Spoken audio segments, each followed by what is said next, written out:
The following is a presentation of the ForceCenter podcast feed.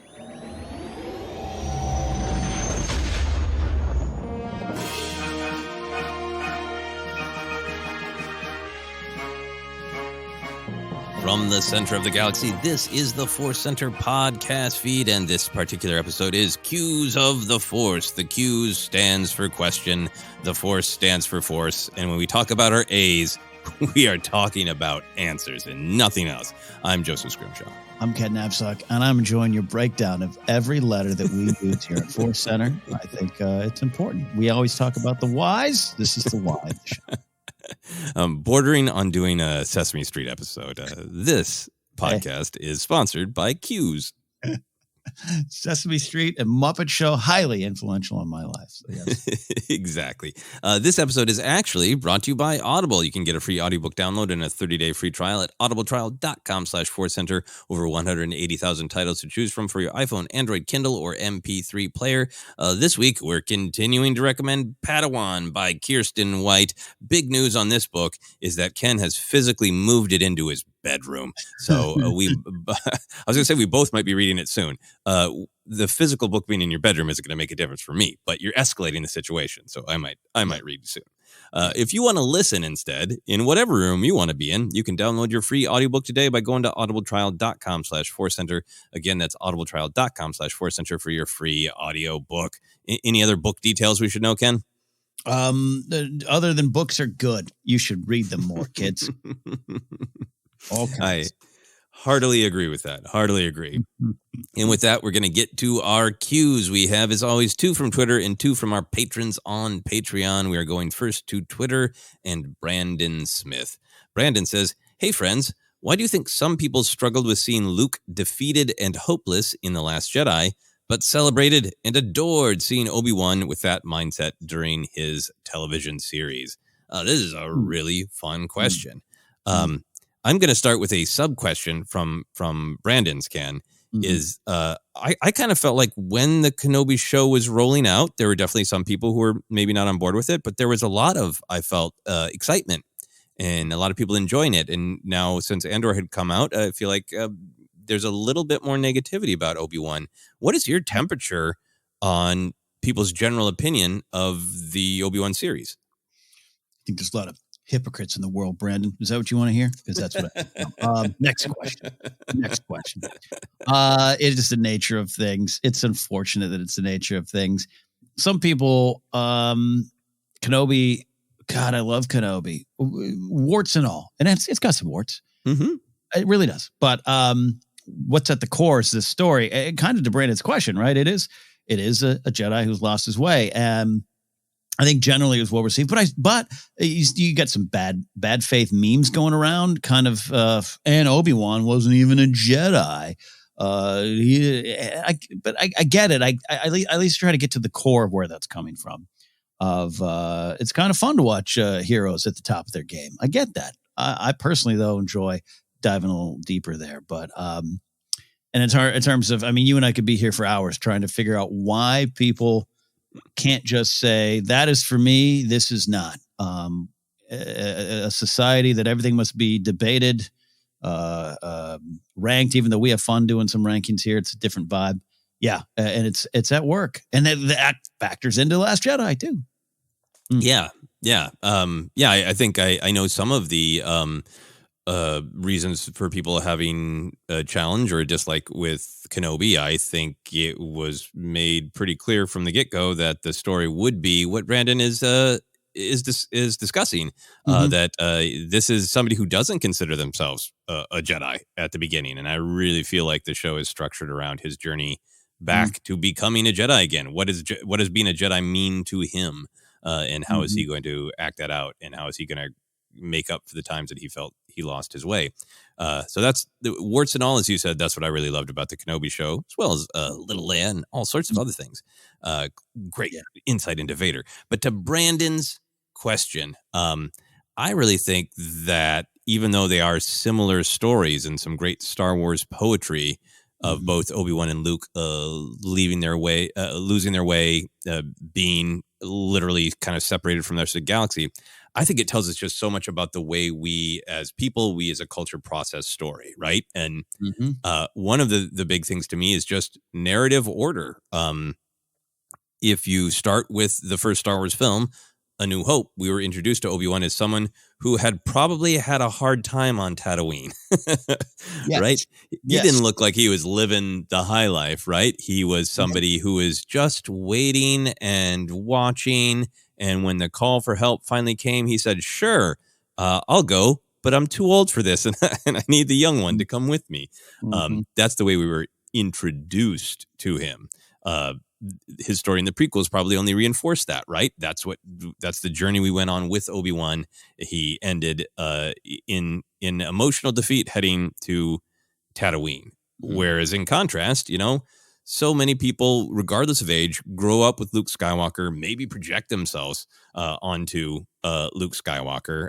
So many fans have years of passionate connection to his stories and books and comics from, Legends Expanded Universe.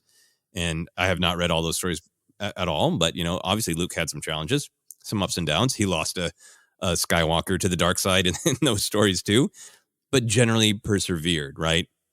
Yeah. So I think it is, just totally about narrative order.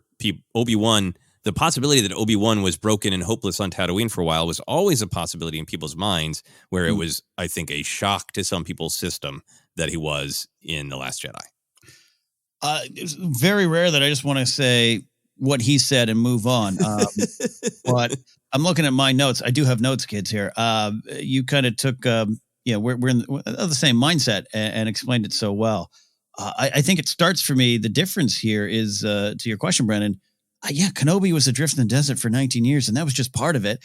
And we always try to make sure we leave our generational perspective and bias at the door when we're having these discussions. But we are of the generation that grew up with, hey, that old guy seems to have been through some stuff, as you said there. Look at his robe. It's got like holes in it. So the fact that we'd get a story in going into that period was always something I would have wanted. But I not the old, I didn't need the story, but just this is exactly kind of the details change, but it's kind of what I would thought about Kenobi. And for many, Luke, he's higher on the depth chart of characters. Not that the Kenobi doesn't have his fans. Clearly, you're a Kenobi fan through and through. And the Clone Wars prequel era, so many people love Kenobi without a doubt. But Luke, I think, is just ranked a little higher. And the expectations are going to be really high, particularly in 2015 and 2017. Let's not forget 2015, Luke on a Hill was a big, I love that ending. I love that choice. Even if we did lose, the big three together, blah, blah, that's a conversation we can have. You and I have brought that up before. But it was just like, whoa. And then, Ignite the Green. Steele Saunders, that was his podcast hashtag for so long. Theories in Green.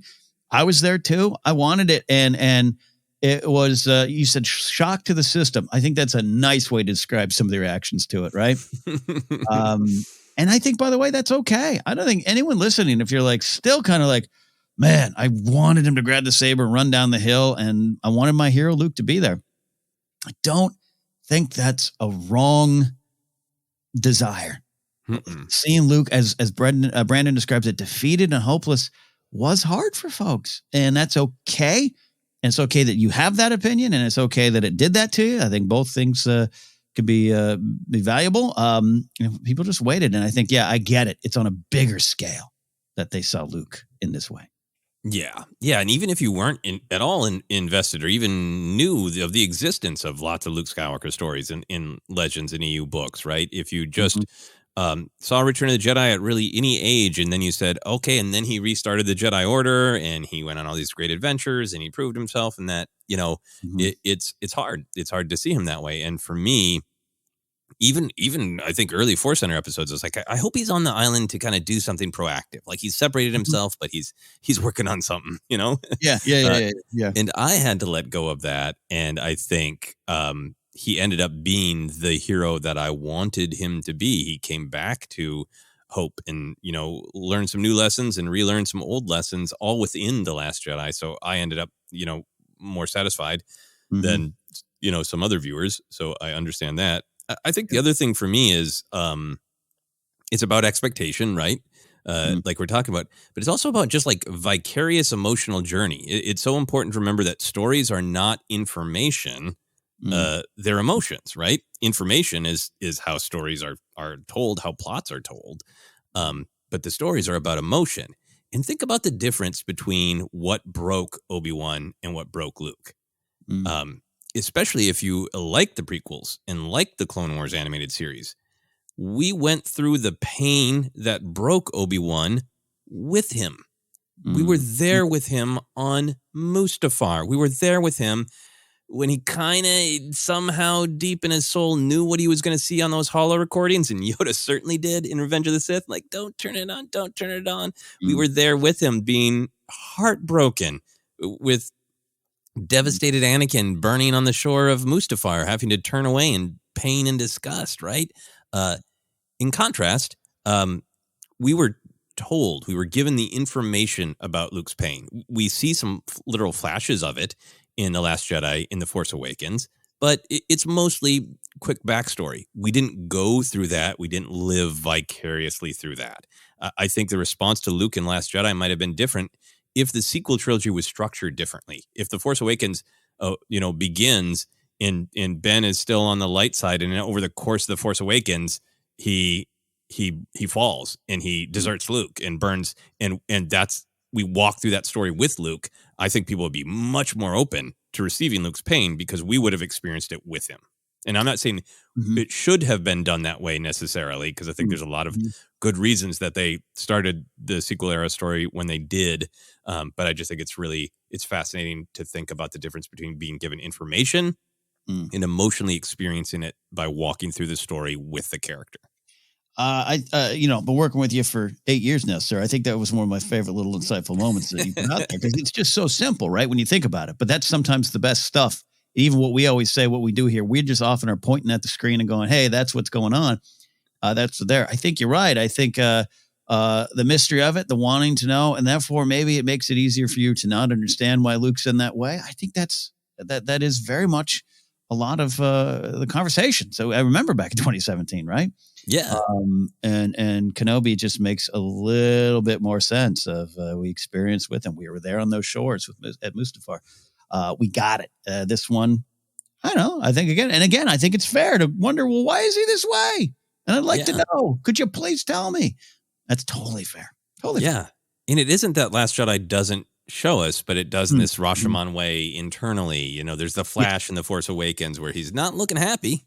We don't fully see his face, but the metal hand on R2 is the stuff burns. It is there, but it's not as deep. Yeah, that's great.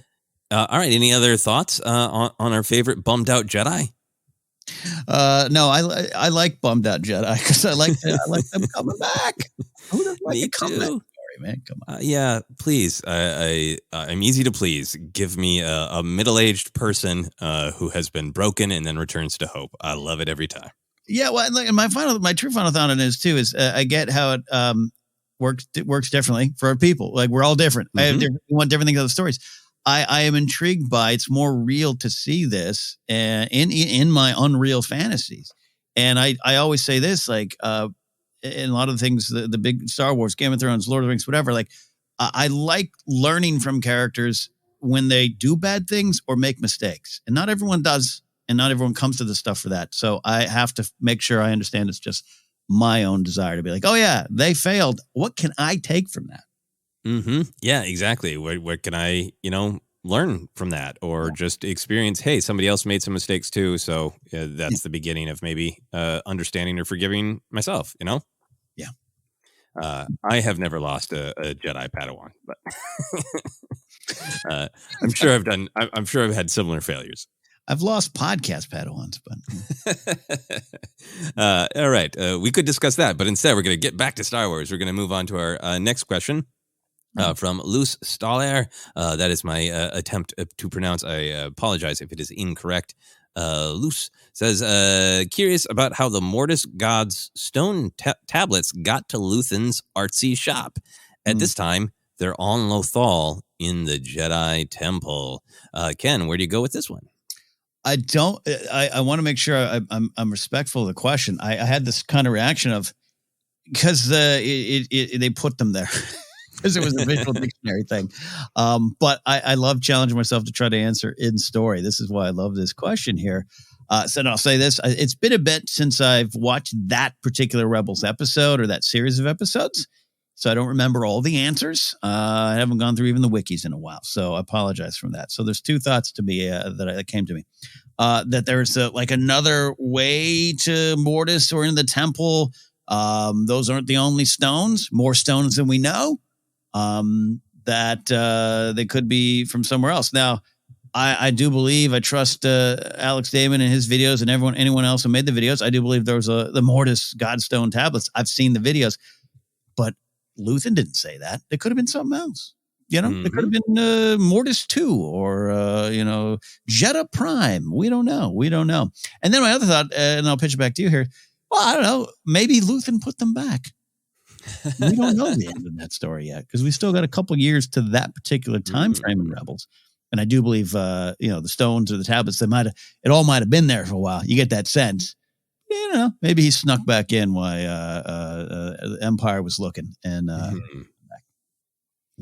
maybe Minister Hayden comes to the shop. Oh, that's even better. He's charmed Minister Hayden. Can we get Malcolm McDowell and/or season 2? I'm interested in those stones. And Luthen's like, oh, no, they're not for sale. And he's got to go put them back. I want a whole sitcom set in that shop. And the title of the sitcom can just be the name of his shop, Galactic Antiquities and Objects of Interest. Yes. And it has a laugh track. No, this is a really, really fun question. I think this is fascinating because, like, even in some of the great videos, use the comparisons to images from the World Between Worlds episode to kind of verify, like, yep, that looks like those hands. Yep, let's compare and contrast. Yep, it is. So totally understand where this is questions coming from in that, yep, on the timeline in Andor, we're before the events of World Between World episodes of Rebels.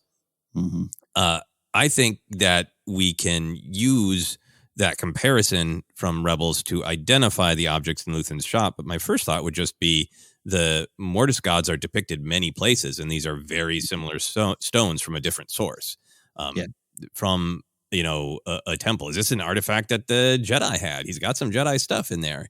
Are they from an entirely different temple? Are they some other explorer long ago force sensitive explorer found their way to Mortis and brought them back from Mortis itself? Did they appear to someone in a village in a vision? And they chisel them out? Like, in a way, it's kind of exciting to me that they aren't necessarily the exact same stones from Lothal. They look very, very similar, but the Mortis gods are, powerful enough and influential enough that they would be depicted in multiple places throughout the galaxy. Yeah, right. That makes some sense. Maybe these are the Bendu stones. We don't know. Yeah. Or my other idea, Ken, that you kind of touched on, which is much more wonky and confusing and just fodder for great debate. Maybe when the temple collapsed in the World Between Worlds episode and things shattered, they didn't actually fully seal the portal and some things went back through time. So these are the stones from Lothal, but they somehow went back in time and just ended up in Luthen's lap. Oh man, that's the World Between World wizardry, and I love that idea. Yeah, I also just like the image that valuable stone tablets would just suddenly fall from the sky and Luthen wouldn't know where, and they would actually hit him literally in the lap. Yeah. Here's the thing. I don't think we're ever going to get these answers from Luthen, but I would love just supplemental footage in character, in story of him going around explaining everything in that shop. Yeah. He's very aware of, with those antiquities, he is totally aware of the deep history of the Jedi, is what I think. I think he's not like, oh, what are these, right? Everything in there that we can identify has some tie to a people that were most likely treated poorly by the Empire. So the fact that he has Jedi artifacts and Jedi lore, just kind of right out there, force sensitive lore. I'm so curious what Luthen's opinion of the Jedi and their history is. Yeah, I like that. Yeah. All right. Great question. We are going to take a quick break, and then we'll be back with our cues from our patrons on Patreon. Back in a moment.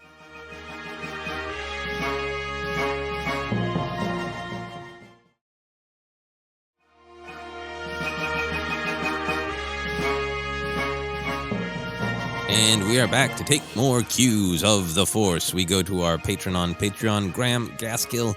Graham says, "Hey, Force Center, I hope you are well and that you're living your best pulpy cereal adventure lives." For fun, Graham has spelled cereal like the breakfast food, beloved by Cyril Karn in Andor. Graham continues, "I was hoping to get your take on something I've been stewing on for a bit now with the debut of Andor and its distinct look and feel. It made me wonder about the other types of television presentation styles, both past and present, that Lucasfilm could adapt into telling different Star Wars stories.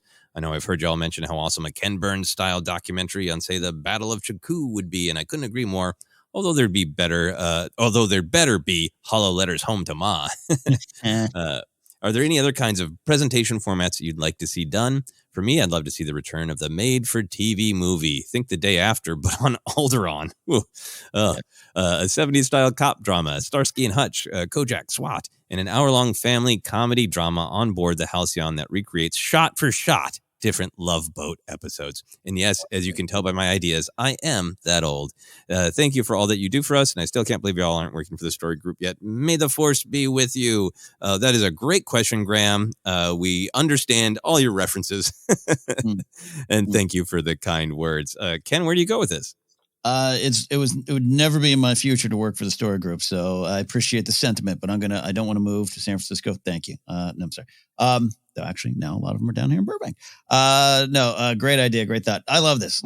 Yeah, and the doc thing, the Ken Burns thing, but you could find some Ken Burns style doc parodies of Star Wars online. I found one. It's okay. I would like a little bit bigger swing at it, but I do love that. I'm such a fan of docs. I think a lot of people are. Docs are doing pretty good, especially on streaming services. All kinds of docs. I'm partial to. I love the pop culture ones, but sports or rock doc style is great. And I'm talking about in universe as best you can. Now the problem is that does border on straight parody. It'd be very hard. But I think you could find a way to do it. Andor has introduced morning news into Star Wars, which we always kind of knew existed, but we got to see it. There's reporters. I could see that there's some hollow docu filmmakers out there in the galaxy. I think it would be interesting. It would be a one-off for me. It's not something that it would be canon. I think it would need to be canon. Not what I'm suggesting for it to be outside of that, but it would be potentially jarring, right? You know what I mean? Like I don't know how many people would love that. Maybe just me when I'm on the road doing comedy at 1 a.m. Oh, good, a doc's on. It's time to watch this. I don't know. That's where I'll start. Yeah, go ahead. No, I was just going to say to the doc thing, like, obviously, you could do it, like a Lego style thing or with a different animation that's like, it's not strictly canon and you could have fun with the kind of parody, right? Like Lego does. Yes. Or I think you could do a doc where you finally get into on screen the idea that there are journalists in Star Wars. They're in the books and comics a ton. Yeah. And I think it would almost have to be like Andor, where you really veer away from parody and you take it seriously, right? Yes. And a reporter is embedded with a group of extremely dangerous bounty hunters who are even more dangerous than the reporter realized, right? And like you take it seriously and make a documentary, create a different visual language, and this is how documentaries, holo docs, are filmed in Star Wars. Yeah, absolutely. It's possible. Yeah. And Disney Plus is perfect for this kind of stuff. A little lower pressure for the project. You could just put it up there, have it exist, and do what it needs to do. Yeah. So what are some other styles for you? Go to two of my favorite kind of styles. And I will say this, I think over the years, 20 years on, they've been played with enough to where the style maybe isn't as popular, maybe isn't as fresh. But also, as was said in this comment by Graham, I am old as well. And even things that are brand new to me are actually old. I am a big fan of The Office, but particularly the British UK Office. I don't mean to sound snooty when I say that. I enjoyed the American one as well. But I wouldn't you love seeing that played real, like you're saying, and doesn't necessarily need to be comedy, but a little docu style as well. I understand that. With the Bureau of Standards, like, Cyril Karn's Day at the Office type of vibe there, make it a one-off. Again, it's almost like I'm pitching a doc all over again, but just have it actually as a television show, a series. Maybe we do that, 6 episodes of him. I could just only imagine him in the confession room, how the unintentional and intentional comedy gold that might come out of it, especially if you come back to his mom. He is, while being incredibly terrifying, also very funny, Cyril Karn. And yeah, that UK office is very funny, but also terrifying. Yeah. Yes. Yes. In a lot of ways. So that be there. And then, and similar vibe, again, it is shot without knowledge of the camera. I'm a big fan of Curb Your Enthusiasm, which is crazy 22 years on. And again, talk about a style that, strictly outlined, but improv based show shot, in a non-traditional way, at least back in the day. It's still going strong. Whether or not people out there love Larry David or not, or anything about it, I'm a grump, so I love grumpy stuff, which is why you do a Curb Your Enthusiasm style with something we already kind of pitched in this episode, Luthen at his shop. Just him running a shop and running a rebellion. Imagine doing Andor, but doing it this way. It's the story of every beat you got going on in Andor. You just do it as a grumpy man struggling to fit into this world comedy with Luthen. Clea would be great. I think Mon Mothma coming in there. I could. It's an alternate universe of comedy for the serious subject, but I could be down for it. Yeah, I could see some real Arrested Development vibes with Luthen, right? Because Arrested Development, I really like the first 2 seasons. Later stuff gets a little wonky for me, and obviously some people involved with Arrested Development have had some issues. I'll leave it at that. But I really liked, especially early on, how the things that were kind of happening to them were serious, like going to prison. And I can really see dark comedy of Luthen, trying to balance, I need to deliver this antiquity to this senator, but I also need to deliver this bit of information to this rebel informant. And camera zooms in on Luthen saying, I've made a terrible mistake. Bum, bum, bum, yeah. Those are great picks. A couple styles for me that I would be really interested in is just hardcore noir.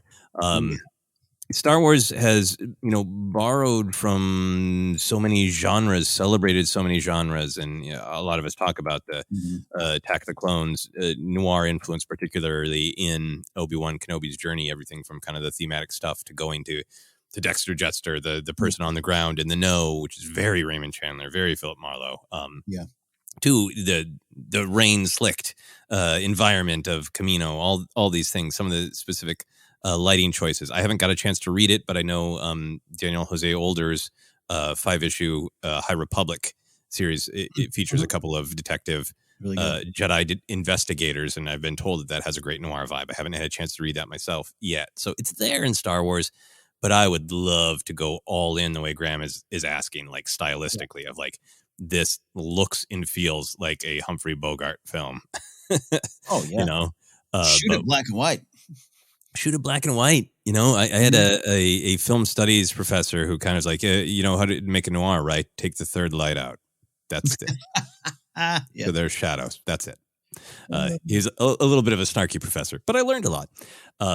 But yeah, I would love that. There's plenty to investigate in any era of Star Wars, and I would love that. And some of those themes of I always like it. I always want Star Wars to come back to hope, but I'm fine if it gets really dark before you get back to the hope, and that's what's motivating a lot of noir stories is not just the lighting. It's people who are having really real bad doubts about humanity being worthwhile. Yeah. I think the noir thing played straight and played direct in its style, whether you shoot in black or white or otherwise I don't know. It's almost after Andor, it's very realistic to me that something like that could happen now. Mm-hmm. Not that it wouldn't have been before, but before it was always kind of, well, hey, Star Wars influenced by Western. Maybe we'll get a Western, but really it still comes out as very Star Wars. Mando is a great example of that. But to actually just be like, we're doing this, and I'm more open to it than I would have been before, and it just seems more possible. Yeah, it's not a reference. It's not a flavor. We're going all in. Yeah. Along those lines, another one that I'd be really interested in is horror. There continue to be, discussions about a Star Wars horror movie and what would that look like. The MCU just did that Werewolf by Night special that had a couple things. It had the made-for-TV movie vibe that Graham's talking about. It has a fun little, this is a special presentation for people who grew up 70s, 80s, 90s and remember that kind of thing coming on before a movie played on television. And then it's very, very influenced in aesthetic from the Universal horror movies. I've been watching some of the Hammer horror films produced in the UK.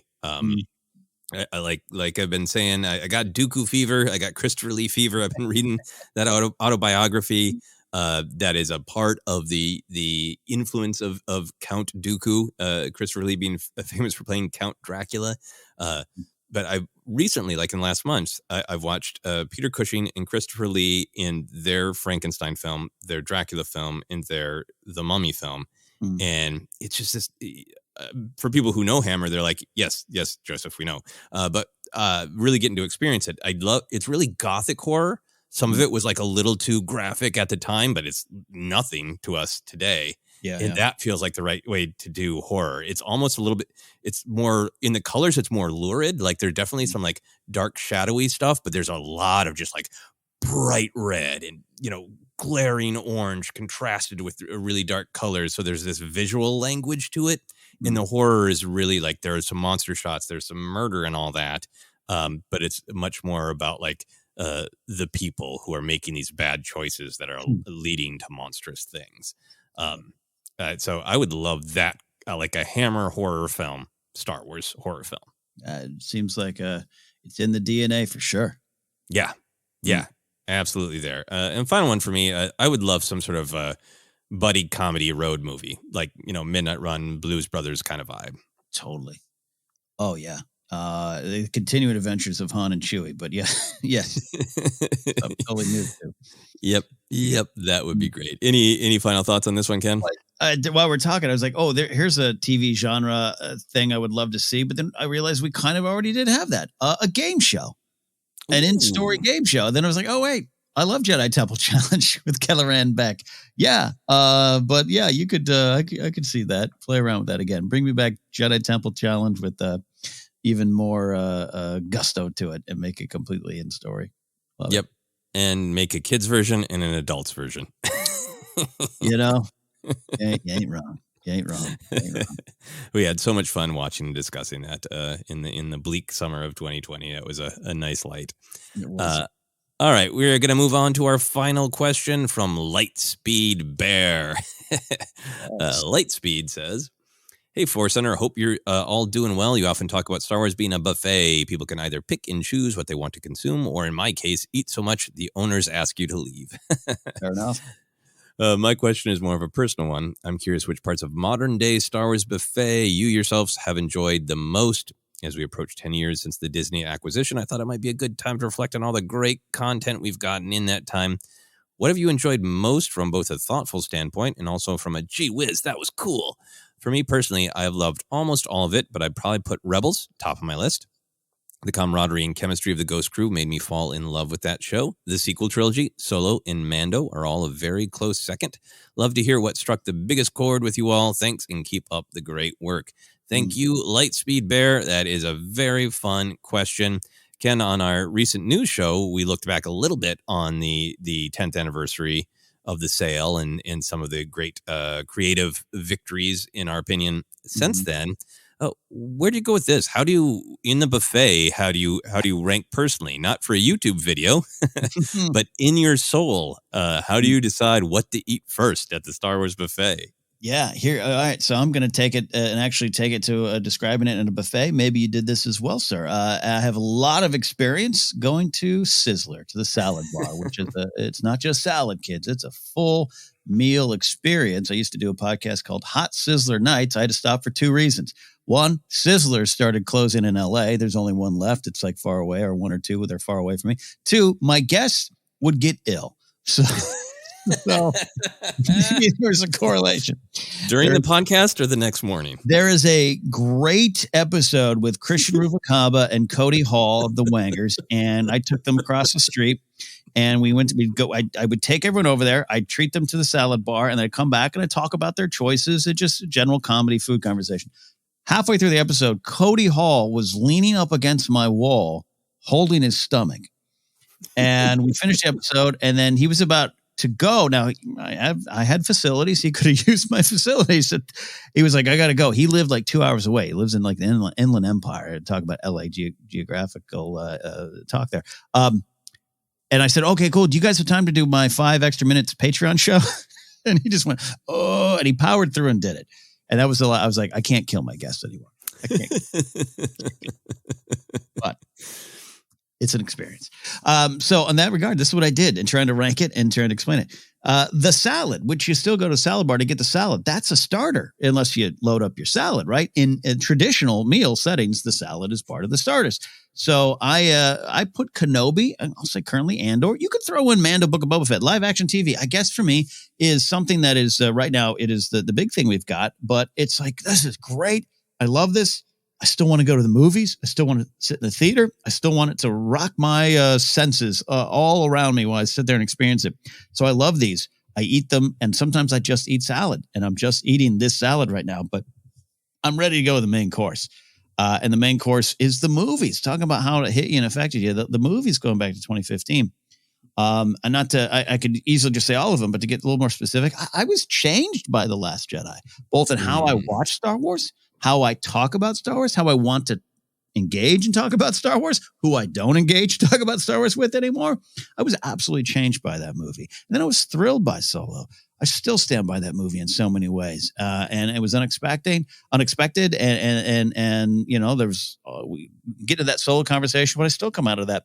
I still go back to that meal. That is sometimes the meal, the comfort meal, right? When you're like, what do I want to eat tonight? Solo. I want to have Solo on my main course salad bar trip here. And then I was challenged and inspired by Rise of Skywalker. It's still the most inspirational movie experience for me as a Star Wars fan in this modern era. That's not for everybody. That's for me.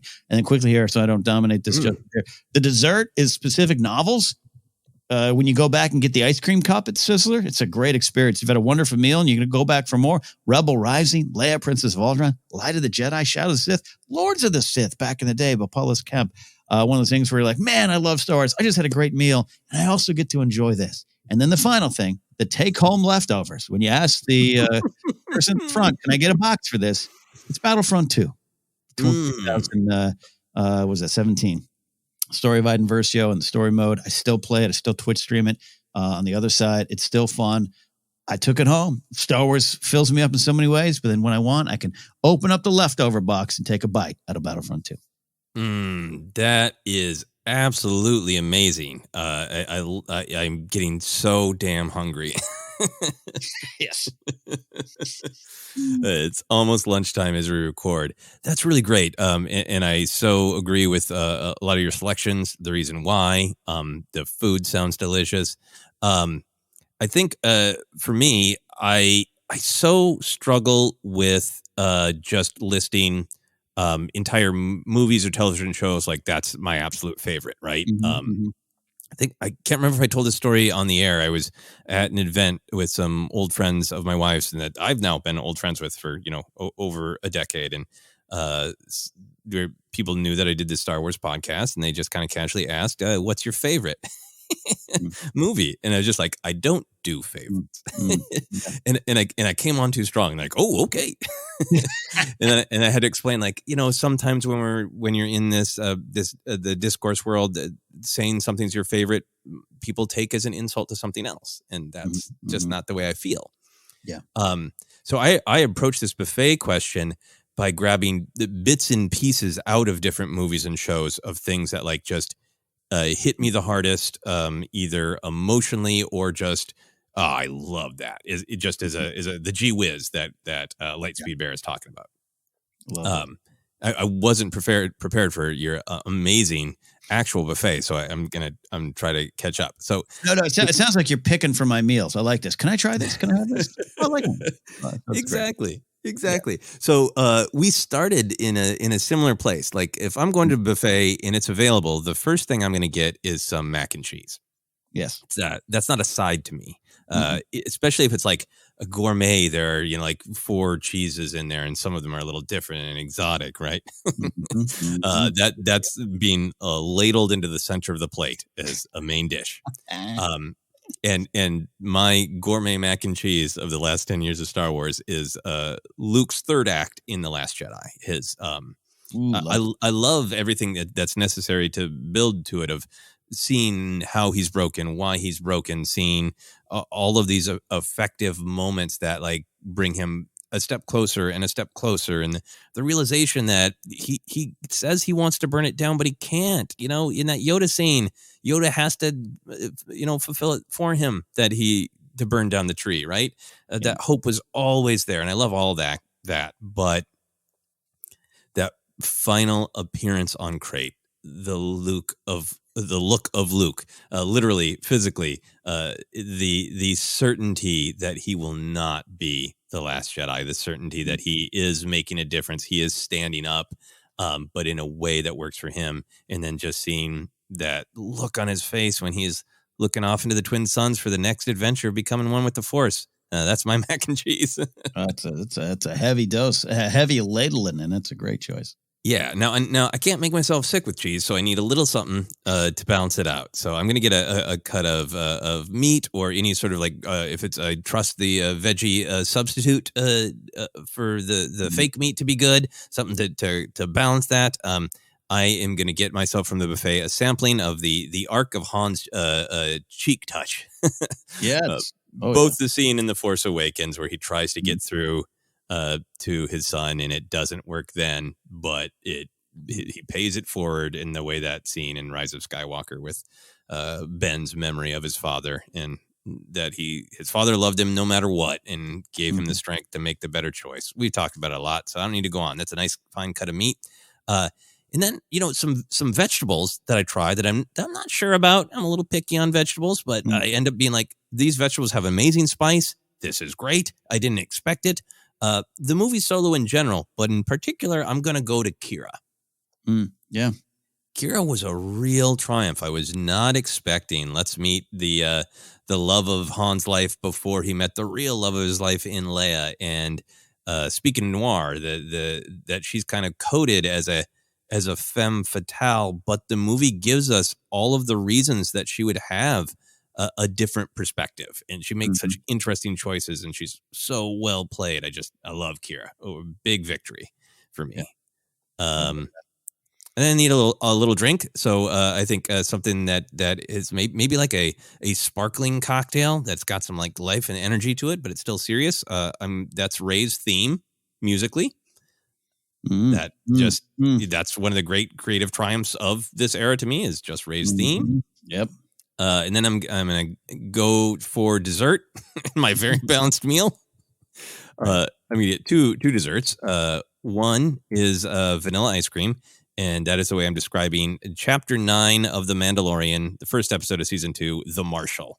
The Marshal might be one of my biggest gee whiz moments. I was so happy that The Mandalorian was back. I loved getting to spend a lot more time with the Tuskens. I loved just dealing with the Great Dragon big on screen. I kind of couldn't believe they did Cobb Vanth. I loved that performance. And then it ended all of it with, yep, Boba Fett is back. And I had such a hard time sleeping. I almost just like woke my wife to just be like, yeah, but Boba Fett. It was a great moment, and Boba Fett was just mystery. Like, what's he doing? Why's he got all that Tusken accoutrement? What's going on? The other dessert is something very new. By the time we release this episode, it will be out. But the Sith Lord chapter in Tales of the Jedi, that's a big piece of cherry pie that I could watch again and again. Yeah. Well, that's a good one. That's an absolute good one. Yep. And then, hey, I love your idea of putting a little bit more on your plate to take home. And I'll take home the Obi-Wan versus Vader final battle in the Kenobi show. That was also both meaningful and gee whiz. Absolutely. I love that. Yeah. Great stuff. This could, 10 years on, it's crazy we're 10 years on this sale. There's so much stuff to look back on. I love this. Is a great question. It's so, yeah, there's so much. And, you know, I love you including, was Battlefront 2 your take home dish? That's my take home. It's my take home. Yeah. That gave me a lot of hours of fun and joy as well. All right. Great question, Lightspeed Bear. Any other thoughts on Star Wars or food, Ken? Definitely more coming, but I'll stop myself because I'm hungry as well. Excellent. We do indeed have some new submissions for Power of the Light Side. This is something we offer to our patrons on Patreon to post something just positive and joyful about Star Wars that they want to celebrate. We all know that sometimes the algorithm can reward the dark side of not just healthy criticism, but framing your healthy criticism as anger. And we like to do what we can to celebrate the light side, and this is one of the ways we can do it with a segment called Power of the Light Side, literally. This comes to us from Stephen Campbell. Stephen says, hello, ForceCenter. For my Power of the Light Side, I would like to highlight you two, Ken and Joseph, specifically with helping me be proud of being a Star Wars fan. Now, I'm going to stop here for a second, Ken. Just when I read this first sentence, I was like, ooh, I don't know if I feel bad about, you know, sharing this of like, here's the light side, us, you know? It felt I had to struggle with it, but then reading the rest of Stephen's great post, it's really, really powerful. So do you have any thoughts on that? I one of my goals in life in this era is just to of my own life is to accept nice words when they're said about me, because I've spent a lifetime pushing them away. Yeah, I understand. All right. So here is the rest of what Stephen has to say. For context, I was born in 1992 and first experienced Star Wars through the special editions at the ripe age of 4. I instantly fell in love. After that, I was a Star Wars character for every Halloween, always asked for Star Wars stuff for Christmas and birthdays, and watched the VHSs on repeat. While a 6th grader in 2005, when Revenge of the Sith was releasing, I did a book report on the film's junior novelization written by Patricia C. Reed. I created an entire diorama of the duel on Mustafar using my newly acquired 3 3/4-inch Anakin and Obi-Wan figures. I was so proud of what I had created. After completing my presentation, my teacher said, "Live long and prosper," and told me to sit down. Oh. The other students in the class laughed, and I then decided to bury my love of Star Wars in order to avoid future embarrassment. When the Disney acquisition of Lucasfilm happened, I was excited but still reserved, not wanting to be mocked. Knowing I had an admiration for Star Wars, my girlfriend at the time, now wife, even bought me a Star Wars Jedi Training Academy shirt that I was afraid to wear unless it was covered with a sweatshirt. I saw and really enjoyed all the Disney-era films, but still had some reservation about being open about being a Star Wars fan, especially with the fandom's discourse. Fast forward to 2020, when I learned about ForceCenter and followed both of your affection for the franchise. I especially took notice of Ken's consistent wearing of an Imperial, now Rebel, insignia hat, and Joseph's continuing tales of purchasing new action figures. As I'm ready to turn 30 next month and have my own child, I reflect on that terrible 6th grade teacher for mocking me for something I loved. As you both accomplished so well, we should celebrate what brings each other joy and share in that happiness. You have both opened my eyes to embracing one's fandom and being uniquely myself.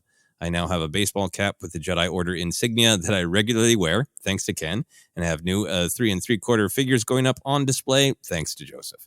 I'm also happy to say that I proudly wear the shirt my wife bought me all those years ago. Thank you for all your positivity and helping me once again see the light side. That is amazing.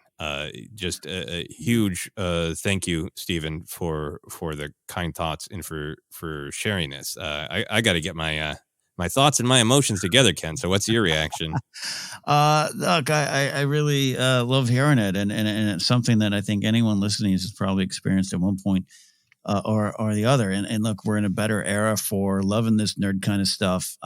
It's not all perfect at all. And there's a lot of problems out there. So it's always going to be a challenge. And it's even like 92, like that seems young to me, Stephen. You're a young man with a wild future in front of you. But man, even then, it was a different time, and I'm sure this story was repeated over and over and over again around many schools or organizations or playgrounds, whatever you want to say. So yeah, I feel you, and I'm glad you pushed through it. I'm glad we had a small part in that as well. Both of our ongoing adventures, Jennifer as well, and it's also a reminder too.